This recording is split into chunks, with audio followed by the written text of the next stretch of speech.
Hey everyone, this is Lori Barnes back with a video on the Capricorn New Moon. Stay tuned to learn how to work with the energy as we wrap up 2024. The Capricorn New Moon takes place on Monday, December the 30th. And if you're on the west coast of the US, the new moon phase starts at 2:27 p.m. If you're on the east coast of the US, it will begin at 5:27 p.m. And if you're in Rome, Italy, it starts at 11:27 p.m. This new moon takes place at 9 degrees of Capricorn. And remember, if you do new moon rituals or new moon intentions, that you want to do that in the new moon phase. So you want to wait until we actually get into the phase. Check your time zone to be sure you know when that is.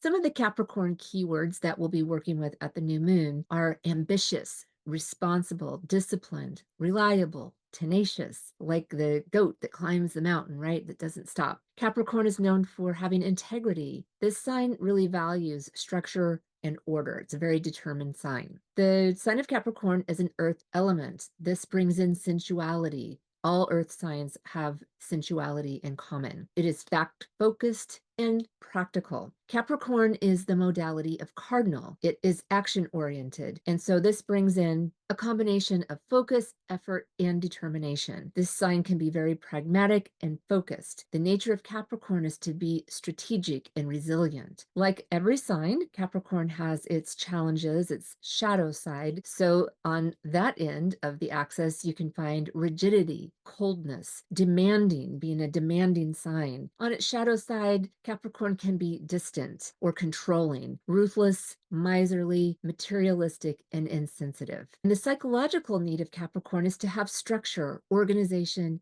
and discipline. It likes to build. And the archetypes of Capricorn are the achiever, the disciplinarian, the ambitious climber, and the CEO. The symbol of Capricorn is the sea goat. Now, we usually hear the goat, but the Capricorn symbol is actually the sea goat. The sea goat represents wisdom, maturity, and mastery gained through hard work and emotional growth. That brings in that water component. Capricorn is one of the signs ruled by Saturn. There's two for the personal planets, and Saturn has both Aquarius and Capricorn. Capricorn is the receptive polarity of Saturn. So it does have that ability to take in information before it reacts and responds. But as a cardinal sign, of course, Capricorn is going to take action. And Saturn is about responsibility, and its role in our charts is to see where we find boundaries in life, where we hit those limitations. And we need Saturn because otherwise we would just go, go, go and not know when to stop. So Saturn is the planet that shows us where the limits are, where the boundaries are. It's the brake pedal. We always like to look at the two signs across from each other. So in Capricorn's case, the opposite sign is Cancer. So when Capricorn is activated, Cancer is also activated. So this axis, it runs, like you can think of a spectrum that goes Cancer over to Capricorn, and they look at each other. These two signs are always in opposition. So where we have Cancer valuing emotional security, nurturing connections and family bonds or nurturing bonds with others, Capricorn is more outward focused. It's aiming for achievements. It's more external, out in the world, gaining recognition from the world, where Cancer is more about being home and nurturing and taking care of home, and can be more private or family oriented. Capricorn is also known to be more focused on material security, and it's structured, goal-oriented efforts. Let's look at the vibe of this new moon. We have a new moon happening just a day before New Year's Eve and right on the cusp of a new year. So it's cool energy to work with as we're going into the new year. First, we're going to just look at the vibe, like what are the different energy vibrations happening? And then I will show you the chart and where these different aspects are showing up. First and foremost, reflect and plan. This is a common thing people like to do at the end of the year. We are still in the post-Mercury retrograde phase. So there is the wrapping up of that, and we're in a Mars retrograde. Reflect and plan for 2025. Focus on your long-term goals and how you're going to structure them. So you may have more short-term goals for 2025, and I hope that you do, or that you will be working on them. But keep in mind your longer-term goals when you are looking at 2025 and what you want to accomplish in 2025. As we go into this Capricorn new moon, there may be some unexpected shifts in relationships or values. And it'll be a quick moving aspect because it's Venus. Venus was in a square position with Uranus, and it's moving out of that as we go into the new moon. But still, that energy is active. So maybe you've already experienced a shift in relationships or a shift in your values. And of course, it depends on where Venus is in your chart and where Uranus and Venus that are moving in the sky are in relationship to your chart. But keep that in mind if you're feeling some kind of shift going on with how you are relating with others. This is a really good time to reassess your physical energy and how you are taking your energy, how you go out and act, how you take action in the world. How is it working out for you? Are you overbooked? Do you have too much in your calendar and you're rushing and getting a whole bunch of stuff done, but it still feel like it's not enough? During a Mars retrograde is a time to evaluate that and figure out what stays in and what needs to go out. So reassess, first of all, your physical energy levels. Are you able to do what you need to do and feel okay? Or are you just always fatigued? Think about that as we go into the new moon. This is something that could be very beneficial to reflect on. And if you're going to do your 2025 goals, or you're kind of rewriting them or reflecting on how well you're doing on your goals, also include a reflection on your physical energy and where you're putting your physical energy. Mars is opposite the planet Pluto at this new moon. So this can bring in some power struggles, some power plays, maybe even some aggression. Of course, the worst case scenario is violence. Hopefully that won't happen to you. It's certainly not something that will happen to most people, but you want to be aware of that. Watch your road rage. And if you are involved with somebody who tends to be more aggressive or violent, you may want to stay away from that person. Now, another thing that's happening is Mars is going to be in a trine relationship with Neptune. I will show you that in a chart. But what that tends to do is make energy flow more easily between these two planets. So there can be more confusion. You could get lost more often. If you are in a new city, or if you're traveling for the holidays in a place that you're not familiar with, there's a higher chance you might get lost. So just think about this. If you walk into a room and you forgot why you walked into that room, there could be more of that. What you want to do is finish revising and implementing any changes that you've been working on through Mercury retrograde work. If you already do that, if that's a part of your ritual, then this is a good time to start wrapping those things up. And there's this vibe of having these big ideas, these big philosophical ideas, this, big vision, and then having to bring in some practicality for how you're going to do that. Is your vision actually realistic? And this can also bring some scattered thoughts, overthinking things, or overcommitting. If you are doing this reflection of 2024 as we go into 2025, think about these things. Have I overcommitted? Do I tend to do that? Have I overthought things? And you can really benefit from thinking about those things. And in that process, let go of what no longer serves you. That's good to do under a Mars retrograde. And then the last thing that I'm going to mention as a vibe, but I will talk a little bit more about it later, is that the lunar nodes are going to change signs. And that only happens every 18 months. So it's a pretty big deal that the nodes are changing signs. There can be a shift in focus, and it really depends on where it is in your chart, but it is a shift. And there's definitely other videos out there where people talk about this in depth, and I will share a link to one of them below. So if you want to learn more, you can do that. So what to do with this Capricorn new moon? I have 3 activity ideas to share with you. The first one is to set SMART goals for 2025. So what that is you take your big vision, see like, what do I want to do in the next year, 3 years, 5 years down the road, even 10 years if you have a pretty big vision. For those things, you're not going to write SMART goals. Those are big overall or overarching goals that you want to achieve. But for the next 6 months to a year, those are goals that you're going to be taking action on right away. And that's when you want to use a SMART goal. So you want to focus on areas that you want to build resilience or have some stability or kind of climb to new heights. These are Capricorn words. You want to align these short-term goals over the next 6 months to a year with your long-term ambitions. So break your goals for 2025 down into SMART goals. And what are SMART goals? Well, it's an acronym for specific, measurable, achievable, relevant to your long-term goal, and time bound, having a deadline for when you want to have those goals accomplished. And of course, you can break them down into smaller goals too. You can have a big goal and then smaller ones, those baby steps that lead you to achieving that goal. So that is one thing that I highly recommend you work on as we go into the Capricorn new moon and 2025. Here's two more ideas for you. One is to create a legacy vision board. So it's taking designs, whether you do it digitally on Canva or whatever program you use, or if you have magazines and you do it the old-fashioned way where you're cutting out pictures and text and you're putting it on a blank piece of paper. And this is intentional. You are designing something that reflects your long-term goals. What is it that you want to do? Do you have career goals? Do you have personal goals? What do you want to achieve in the next 5 to 10 years? Make a vision board, and we'll call it a legacy vision board, because when you put that much time and effort into something, there is some sort of legacy that you will leave behind. And that is a very Capricorn and Saturn type of thing to do. And then the last thing is a year-end reflection ritual. We know we're at the end of the year. We know that we're still in the post-shadow Mercury retrograde part of the cycle, and we're in a Mars retrograde. So list what you've accomplished in 2024. Do another list of the lessons that you've learned, and then another list of what you're grateful for that happened in 2024. Make a list of what you're happy to leave behind. It may be a short list, it may be a long list, but it's kind of nice to say, I'm leaving you in 2024. You are no longer with me. You are not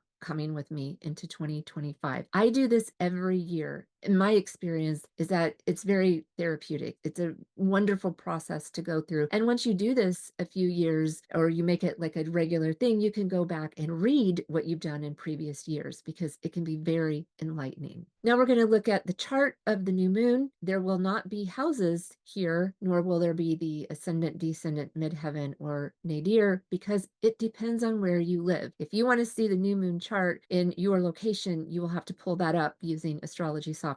But this is how the planets are laid out in the sky. So we have the sun and moon there in Capricorn. They are conjunct when we have a new moon. That means the sun and the moon are always in the same place, same degree of the same sign. Being in Capricorn, this new moon has a serious and goal-oriented tone. It's time to reflect on what progress you've made and recalibrate, right, as we go into the new year. And we've already covered that in the vibe. Capricorn has disciplined energy, and this supports taking stock of what you've done over the past year. So you have really great energy lined up for you right as we go into the new year to take stock of 2024. You want to set clear, practical intentions if you do new moon intentions every month. And again, make sure that they align with your long-term goals, because this is in the sign of Capricorn. This is a very determined energy that we have. So if you're really wanting to get focused, you really want to make something happen, put it in your intentions right now with this new moon, because you're going to bake in some of this energy of the new moon into your intentions, and you're going to bake in that determination that you have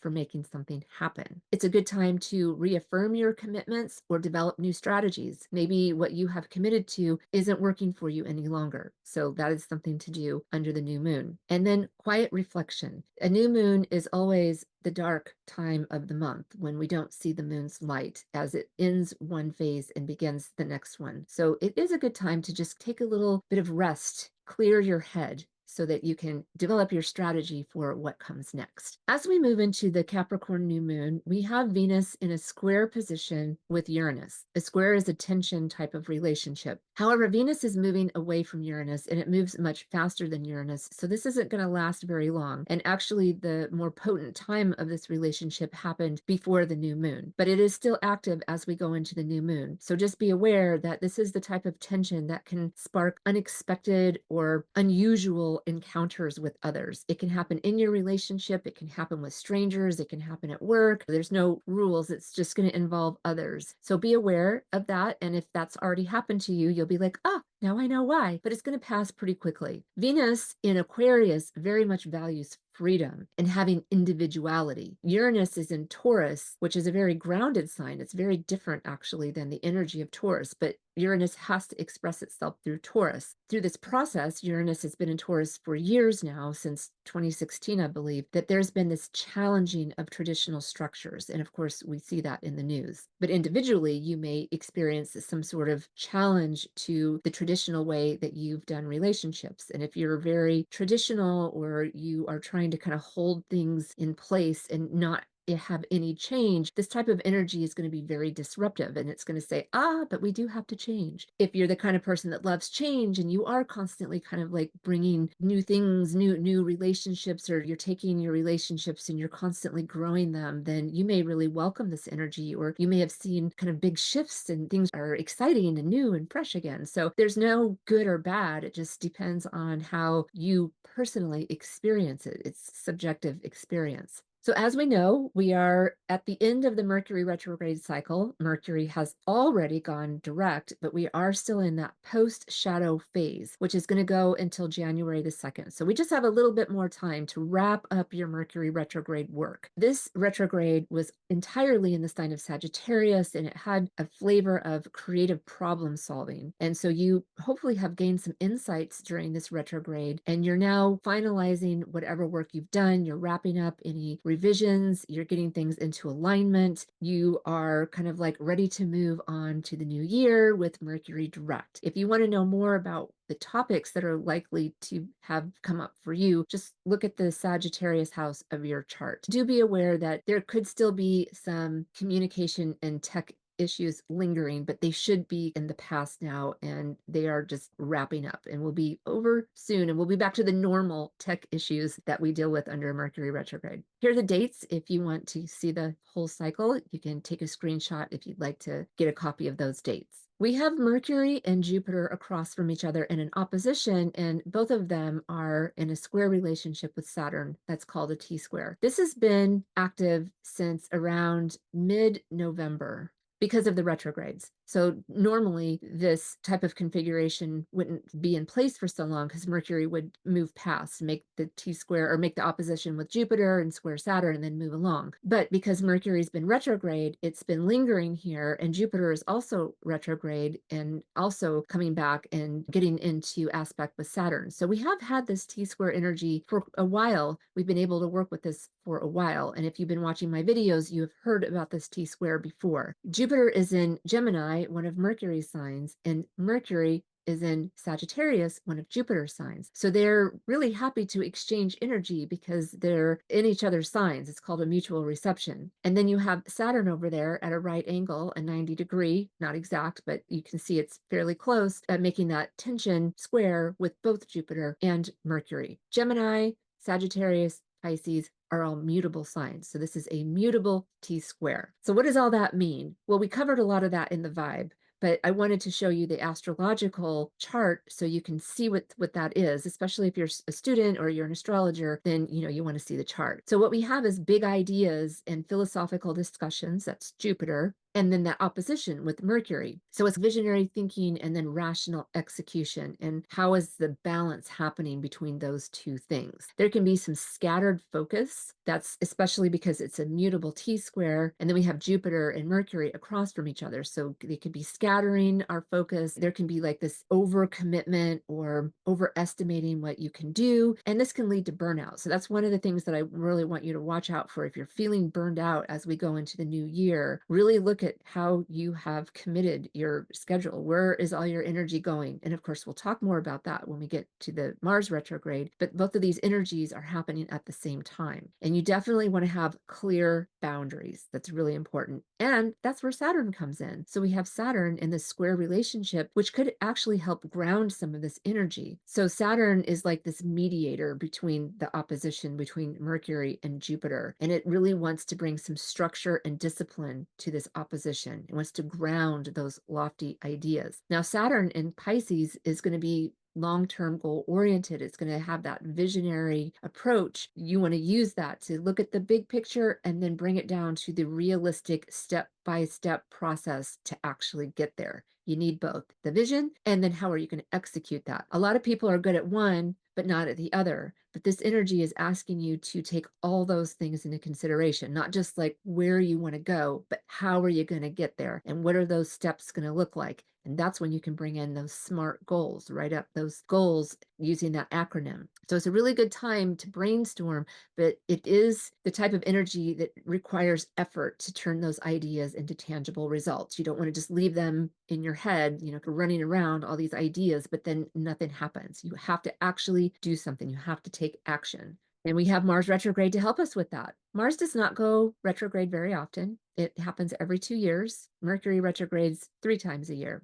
So you may feel a decrease in motivation and energy. And really, we could say that it's a time to pause taking action. So Mercury, we're pausing like the mind and doing projects and all that thinking, all that, mental energy. But Mars is physical. So it's like all this action being kind of like all over the place, trying to do everything and then feeling tired. So you may feel more tired under a Mars retrograde because really it's a time to be more reflective and introspective, but about your actions, your movements. Think about, how do you use and conserve your energy? Where are you spread too thin? Where do you need to adjust your energy reserves? What things need to be cut out of your schedule or out of your life so that you can focus on what is most important? Where this is happening is in the sign of Leo and Cancer. We are right now with Mars retrograde in Leo. On January 6th, Mars is going to go into the sign of Cancer. So it's going to cross over 2 signs. And in your personal chart, you can look at those 2 houses and the topics associated with those houses, and it's going to give you more information for how you might want to focus, or the topics and themes you might want to focus on when you're thinking about Mars retrograde. And then we had a preview of the themes and topics that will likely come up during the Mars retrograde back in October and November, when Mars was going through its pre-shadow phase. It's already crossed over these degrees, and then going retrograde, it's going back over them for the second time. So you had a preview. Think back to October and November and what was going on. That might help you work with the Mars retrograde. Here is just a little more information of what to think about when Mars goes from Leo into Cancer. It's going to go from the fiery sign of Leo into the waters of Cancer. And that's a very different type of energy. Will all be during the retrograde, but it's going to be in these 2 different signs, very different signs. So the energy will shift from a more outward expression to a more indirect approach, which is Cancer. Mars' role is about taking action, very direct and confrontational. Cancer is not like that, but Mars has to express its energy through Cancers. Mars is not a nurturing planet. It's not one of its roles, but Cancer is a nurturing sign. So Mars is being asked to express its nature in a way that's very different than its typical way of doing things. So this means that there can be more passive aggressive tendencies or volatile reactions, or a buildup, like kind of like holding it in, holding it in, holding it in, and then it's like it all has to like explode out. So what you want to do to work with this energy is to regularly release this tension that you may or may not feel. And the way to do it is through physical activity. So if you already work out, you already go to the gym, you're probably already releasing it. You may feel it inside of you, like you might feel more frustrated than usual, but doing that physical activity will let it out. Or even just like deep breaths if you feel it building up. And by doing that, by taking the deep breaths or moving around, just taking walks, going to the gym, that's going to help prevent anything explosive or dramatic outbursts. You want to look to the Cancer ruled house in your chart, and that's going to give you more insight as to how to work with Mars in Cancer once it retrogrades back to that sign on January 6th. Here are the dates so that you can mark them on your calendar. You can take a screenshot if you'd like. And then aspects. So this is an important one to be aware of. Mars is across from Pluto as we move into the new moon. This is going to bring about pretty powerful energy dynamics. This is going to be centered on control or power struggles, aggression. There can be bullying. Worst case scenario is that violence, because Mars and Pluto are looking at each other and clashing. I just want you to be aware of that so that you can avoid situations and also have a little more control, or a lot more control over yourself. If you know that you're one to kind of fire up easily and respond sharply towards people, you want to know this so that you can be more aware of how you respond or react with people. In the signs of Leo and Aquarius, it's bringing up topics of self-expression, which is Leo, and group dynamics, which is Aquarius. This could bring to the forefront unresolved tensions that then lead to those confrontations, or something can be revealed. That happens oftentimes during an opposition. You might find yourself having to make a choice between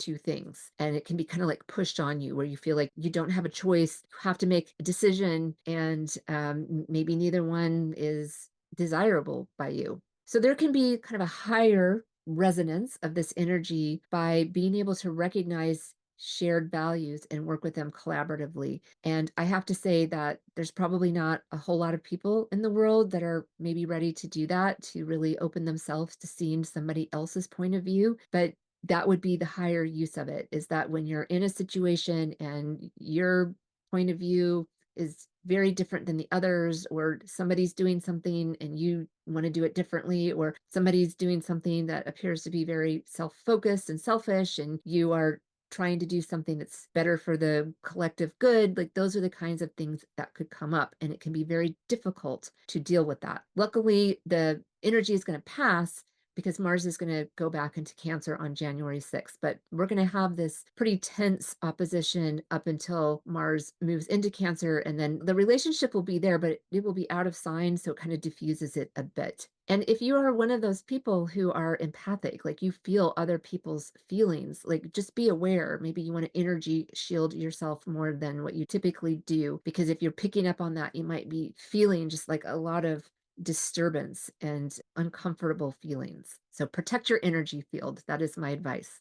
Mars is going to be trine Neptune, and I mentioned that in the vibe that it could show up as confusion or fogginess. So do be aware of that. There are positive uses of this energy. It is an easy exchange between these two planets because it's a trine. So there's like this fluid use of the energy. You may be kind of more fluidly moving around. I mean, we do have that Mars-Pluto opposition, but we also have the Mars trine Neptune. So you could take all that energy and go dancing, like a fluid kind of dance, so, a waltz, or maybe you want to learn tango or salsa or something where you have to be fluid with a partner. That could be a really awesome use of this energy. But if you don't want to go out or you don't have somebody to dance with, dance alone, dance at home.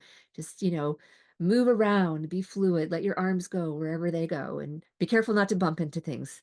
Clear your space first. Neptune is a planet that does dissipate. It does dissolve things. So you could feel your physical stamina just really dissolved with the Mars retrograde in addition, right? This energy supports creative, mystical, and spiritual pursuits. You could channel this energy into anything artistic. You could do meditation and anything that has to do with compassion. Like it could be like you got to do something with yourself. You're maybe, frustrated, or just feeling that energy bubbling up inside and you want to express it. Like go help people, go volunteer, go do something that's compassionate that helps others. And do try to stay as grounded as possible, which is anti what this actually means. But what I'm really referring to is kind of like that fogginess or getting lost. Like if you get in your car and you're like, oh, I think I can remember how to get to whatever place. Well, you may not, and you might end up lost. Use your navigation, and you also may find yourself just daydreaming, or, just kind of like checking out, being in that fogginess. If that's something you enjoy doing or you have the time to do, it could be really fun to just see where your mind goes. But if you have work to do, deadlines to meet, you may not like that so much. So you'll want to move your body more, try to do something to absorb that energy so that you can focus.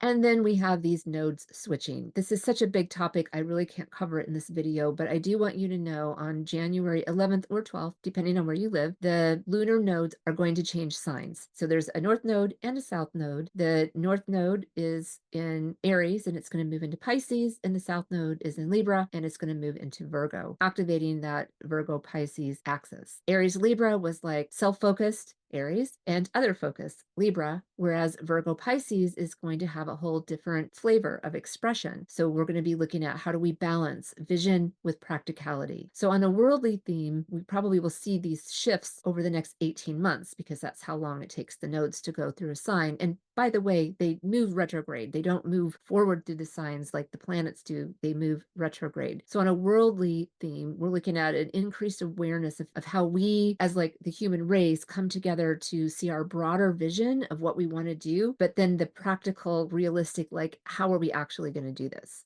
Like we think about climate change, like we all, or I think a lot of people are like, oh yeah, I see that it's changing. I see the difference, but we're not necessarily in agreement on the process for how we're going to deal with that. So something like that. I mean, well, I think we'll see topics like service, healthcare, probably more misinformation, not less. And just our belief systems may all be hot topics. And then personally, it really depends on where it's showing up in our chart. And like we all have a Pisces Virgo house, so you can look like where are they in your chart. That will give you more personal personal information. And then they may or they may not make contact with something in your charts. You'll want to talk to an astrologer to learn more about that. My friend Celeste Brooks, she did a presentation, and I'm going to actually link to that. It's on the Kepler College YouTube channel, where she had this quote, "Question all, believe nothing," in regards to this nodal shift. So I'm going to give you a link to that, and she'll talk about it if you want to learn more. So in your chart at the Capricorn new moon, if you want to see where the planets are falling, here's the sign that the planets are in. You find that house, and the planet will be transiting through that part of your chart, and that can give you a little more information. If you don't have your chart, I have 2 different websites here that provide them for free. And here you have the different houses so that you can refer to this list. You can take a screenshot if you want, and then you can get more information about your chart when you actually have it. Your Capricorn new moon quote for this month is, "The best view comes after the hardest climb." I think it's a very Capricornian quote. I will be back next month for the Cancer full moon, which is going to happen on January 13th at 24 degrees. And if you want to set up a consultation with me, you can use that QR code, or you can go to loribarnesastrology.com. Thank you so much. I'll see you next month. Ciao.